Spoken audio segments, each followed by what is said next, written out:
A very good evening and welcome to the Parliamentary News with me, Muhammad Rabiu Ali. Now the headlines. President Buhari flags off oil exploration in Nasarawa State. National Assembly takes steps to address Almajiri education and out-of-school children in Nigeria. Plus, INEC presents certificates of return to governors and state assembly members-elect across the country. President Muhammadu Buhari says the consequent positive outcomes of the ongoing hydrocarbons drilling campaigns will not only enhance the overall energy security for the country, but also lead to greater prosperity for the people. Speaking at the flag-off of the spooled-in ceremony of Ebenyi A exploration well in Obi local government area of Nasarawa State, the president believes that surrounding communities will particularly benefit from the value that will be created by the exploration and eventual production activities. Lydia Sampson reports. President Muhammadu Buhari, who commended efforts of key players at sustaining unfettered support and collaboration towards the success of the exploration campaign, admonished NNPC Limited and partners to take care of the environmental consequences of the oil exploration activities as well as mitigate the negative effects. This is consistent with the commercial discoveries of hydrocarbons in the Kolmani area of Upper Benue Tract. I am pleased to note that activities are currently ongoing to develop the Kolmani petroleum discoveries to commercial production to add to the nation's considerable hydrocarbon assets. For the people of Nasarawa State, particularly people of Obi local government area, the presidential flag-off ceremony of Ebenyi A exploration well is comparable to the dawn of a new impactful era. This is one of the best days that has happened to us as a people and as Nasarawa State. We have to thank President Muhammadu Buhari for doing all it can to see that the oil come to bear in Obi local government. This is, as key players say, government is committed to harnessing natural resources, including hydrocarbon, towards energy security for sustainable growth. Is to grow reserves from the current 37 billion barrels of oil to 40 billion barrels of oil by year 2030. This is for Nigeria. This is not for Nasarawa State. This is something for Nigeria to be proud of, that Nigeria is expanding new areas of energy. Our mandate is to increase reserve, produce the oil for the benefit of our people, do it in the most commercial and also the safest means of doing it. In line with Mr. President's drive to increase our hydrocarbons in Nigeria, we can see that frontier exploration has actually taken flight. The key players acknowledge that the occasion, which marks the official commencement of exploration activities in the Middle Benue Trough, is not only part of the numerous historic milestones in the oil and gas industry, but indeed amongst the many legacies of the Buhari administration. In Abuja, Lydia Sampson, NTA News.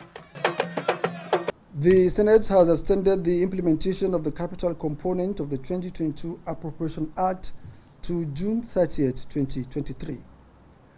The 2022 supplementary budget was also extended to run concurrently. National Assembly correspondent Ignatius Nkwo reports. On Wednesday, 28th of December 2022, Senate extended the implementation of the capital component of the 2022 budget to March 31st, 2023, instead of December 2022. That extension is to run concurrently with the 2023 budget. Now it has been extended further from 31st of March to June 2023.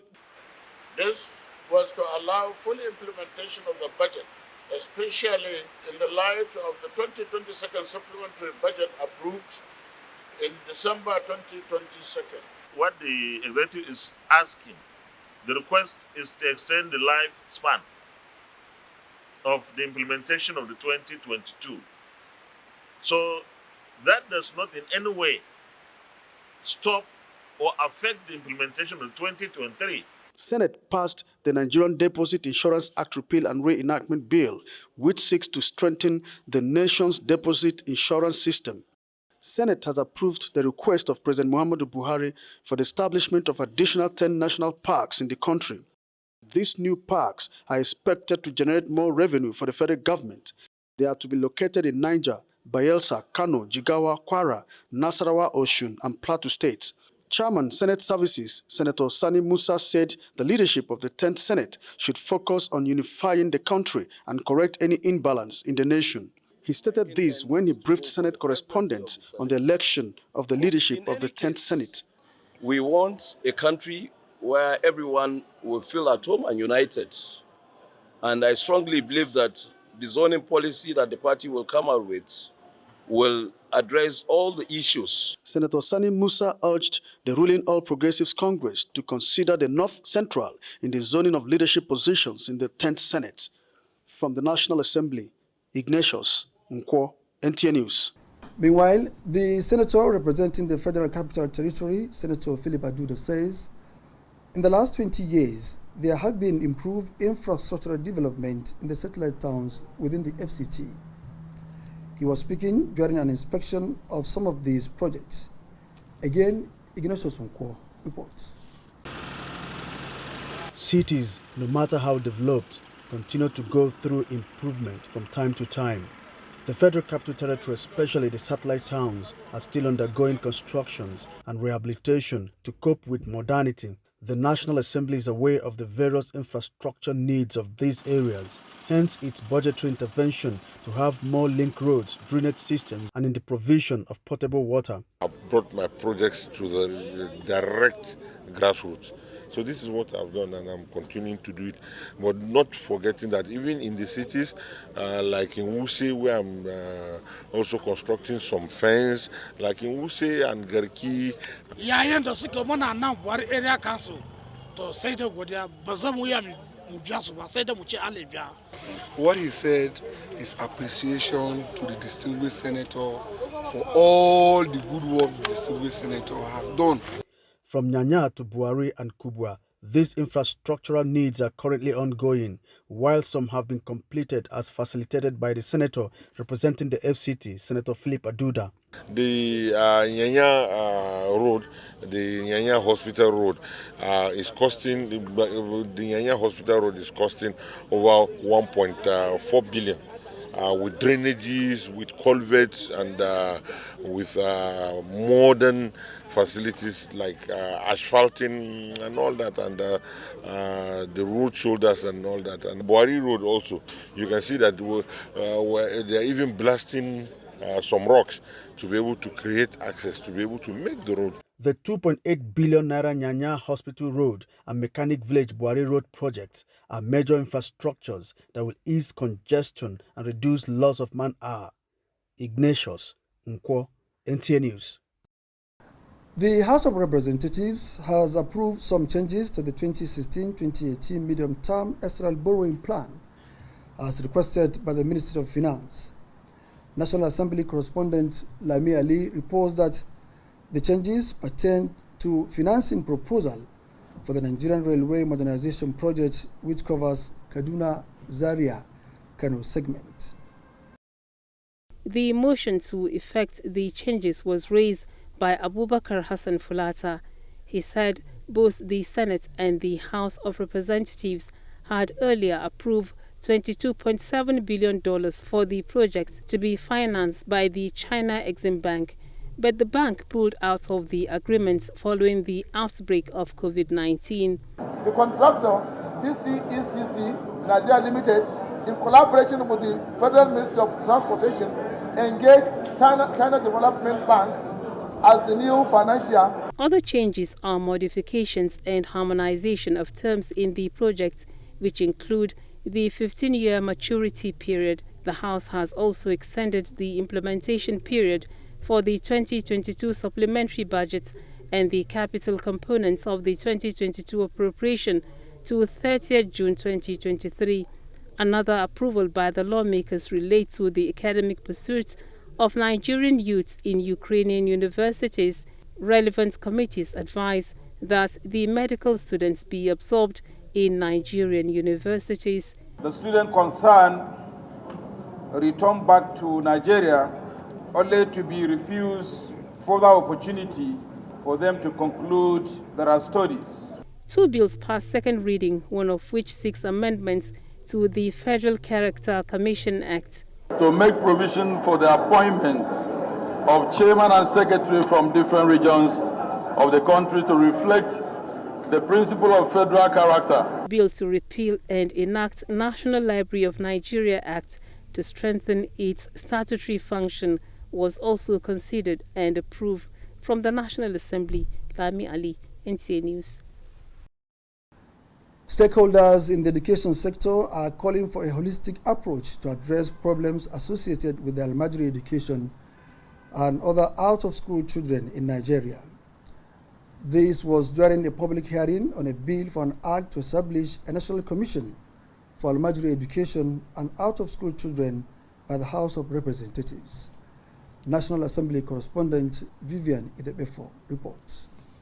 The bill also seeks to provide a multimodal system of education to tackle illiteracy, promote skill acquisition, and entrepreneurship programs. This will therefore reduce poverty, delinquency, and destitution in Nigeria. In the 21st century, education ensures that our people can thrive in the knowledge economy, participate and benefit from technology advances that define this age. Education expands our view of the world and allows us to recognize that despite differences of tribe and language, religion and creed, we are all together in the grand tapestry of humanity. There are problems, there are contradictions. We try to politicize everything, but this has no relationship to politics. The only answer to illiteracy, ignorance, is education, no matter how you put it. And if you don't offer it to the children, it's a criminal offense. I will appeal to certain organizations because the Almajiri system has a religious coloring. And I appeal to other faiths to be very objective about this because the menace affects all of us. Stakeholders are also worried over the rising number of what they described as children in peculiar situation and its attendant negative consequences. Since we now focus on dealing with the problem, let us do it sincerely and do it really in a developmental way so that it will impact and it will address the problem. Yes, there may be need for margin. What is the role of mass literacy parastatal? You beg, is it only responsible to just give out money? What do they do? We need to look at it so that we give responsibility, that we can understand, that we can measure whether we are doing something. 13 million and growing. The number is growing if we do nothing. We also need to look at the issue of these out-of-school children as beyond just education. Education is critical, but these children have been exposed to much more than children who come from homes, who have their parents there. Many of them would rather do skills for many reasons. Many of them have gone through trauma. So we have to find a way of using a combination of tools to apply to these children so that we know that we can restore their self-confidence and their self-esteem and they can thrive in the world that is today. In fact, I was telling you here that Form 1 has mentored, through her schools, have mentored many Almajis, of which today we are proud that we have some students who have graduated as degree holders. We therefore propose that the name of the commission should be changed or modified to National Commission for Out-of-School Children's Education in Nigeria. This will accommodate all out-of-school children, including the Almajiris. If you have agreed, even if you cannot spend a federal government kobo penny, give us the enabling environment. We will use WACAF to fund the Almajiri system and to deal with out-of-children. Other contributors were emphatic about the mental health of the affected demography. From the National Assembly, Vivian Idekbefo, NTA News. We'll be back in a moment. Up ahead, Kogi State House of Assembly suspends 9 lawmakers over alleged terrorism acts.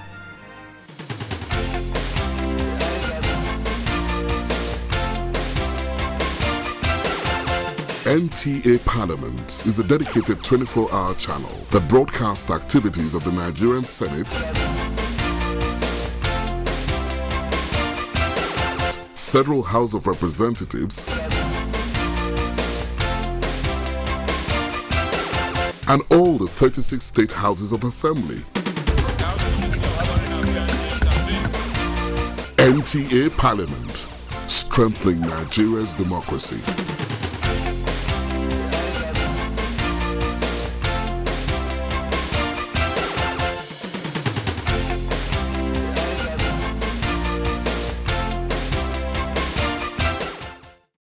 Thanks for being there. The Independent National Electoral Commission has commenced presentation of certificates of return to governors and state assembly members-elect in the 2023 general elections. The presentations are taking place in INEC offices across states of the Federation. Kainde Omolosho will give us a official report from Ilorin, Kwara State. INEC Commissioner representing Kogi, Kwara, and Niger States, Professor Mohammed Sani Adamu, SAN, presenting the certificates of return to the winners of the governorship and State House of Assembly elections.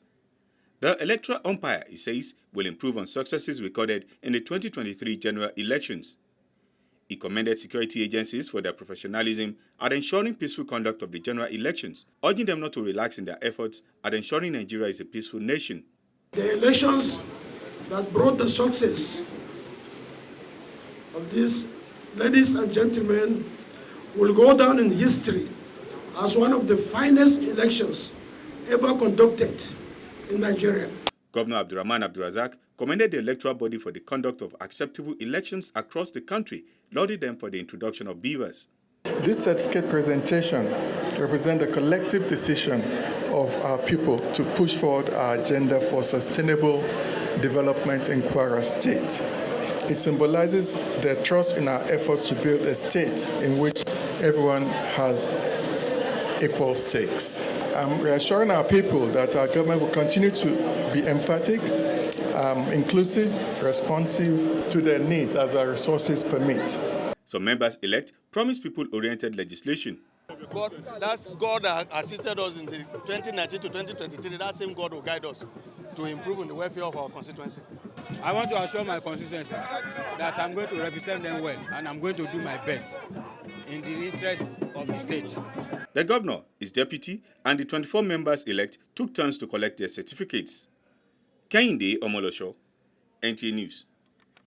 9 members of Kogi State House of Assembly and some local government chairmen have been suspended over alleged involvement in Terrorism Act and anti-party activities.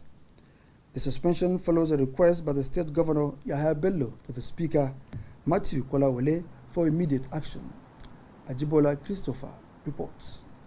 The Speaker, Kogi State House of Assembly Matthew Kolawole at plenary read names of members who allegedly were involved in electoral violence and terrorism. They are Kilani Olushola Ijumu constituency, Bello Hassan Ajaukuta, Muhammad Ahmed Okenewan, Moses Akande Ogorimagongo, Adoronke Aro Yagba West. Others are Daniel Rai Basa, Mukhtar Baje Okehi, Atule Egbunu Ibaji, and Antajasin Musa Ida constituency. Council chairmen indicted are Joseph Salami Adavi, Mustafa Akaba Ajaukuta, Mukhtar Muhammad Shuaibu Bassa chairman and his vice, William Ikoojo Ibaji, Moses Olorunleke Kababunu and his vice, Goke Okparizim Ogorimagongo, Pius Kolawole Yagba West. Some members of the House made contributions to the matter. I want to believe that we that are lawmakers will allow the law to do the needful. Disheartening that we make laws, the same us break the law. So I want to align myself that let the law take its course. The Speaker said, considering their sensitive positions as lawmakers and chief executive of various local government areas, investigation into the allegations have been initiated. If our House member can be found in the act of terrorism, I think it's not too good for us as a House, and I think since an investigation is ongoing, the House will place a suspension on them pending the outcome of the investigation by the security services. Distinguished colleagues, if you are in favor of their suspension till pending the outcome of the security findings and consequent report back to the House, say aye. Aye. Against any, the ayes have it. The Speaker, Matthew Kolawole, however, constituted an ad hoc committee to investigate the matter, headed by the Deputy Speaker, Alpha Momorabiu. They are to report their findings to the House in 2 weeks. Ajibola Christopher, NTA News. With the results from the State Assembly elections conducted by the Independent National Electoral Commission, INEC, it is clear that new faces will dominate the chambers of the Benue State House of Assembly. Correspondent Blessing Omeche Ebute gives an overview of the incoming 10th Assembly and expectations from members-elect. Elections have come and gone with its many intrigues and suspense. The process produced members to occupy the 32 seats for the Benue State House of Assembly, with the All Progressives Congress APC clinching 22 seats, People's Democratic Party PDP winning 9, and Labour Party picking 1 seat. Out of the 32 elected members, 6 will be returning for a second term, while the others are freshers into the legislative business. How will this composition affect the legislative arm of government? The business of legislation is something that you learn on the job, actually, but it's not a difficult thing, and that is why the requirement is that you should have basic education before you are elected into the assembly. So as far as I'm concerned, all those who are elected, who are going there new, who have the basic requirement of education will not have any challenge understanding the legislative procedures, their rules, and then picking up quickly to do the needful. Members-elect, however, say though the ruling party will be majority in the 10th Assembly, there will not be a rubber stamp of the executive arm of government. To represent the youth and give them the motivation that it is not always about the elderly, the youth also have to be represented, because we bear the majority of the consequences of bad government, and come up with policies, frameworks that will aid the policies of the government, and see how the government will have an unencumbered, smooth ride to making sure that we come out from the doldrum we are in. Benue has gone through a lot in the last few years. Benue needs to be rejigged, Benue needs to be reworked, Benue needs to be revamped. They assured the people of working to address the state's socio-economic, political and security challenges for the overall development of the state. In Makudi, Blessing Omeche Ebute, NTA News.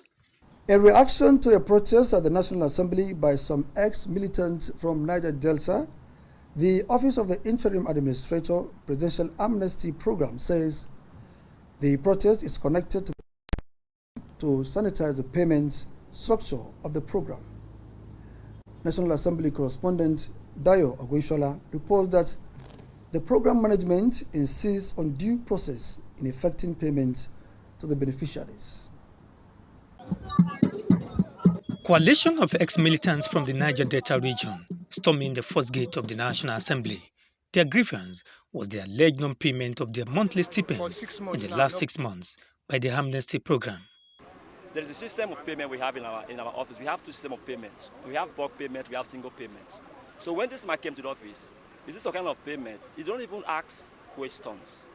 He just went and delisted 7,000 people from the program without even inviting the leaders of various camps in various states. Authority of the Presidential Amnesty Program, however, stood its ground, insisting that the payment structure is being sanitized and the Office of the National Security Advisor is fully involved to clear issues of multiple accounts, single BVN, among the beneficiaries.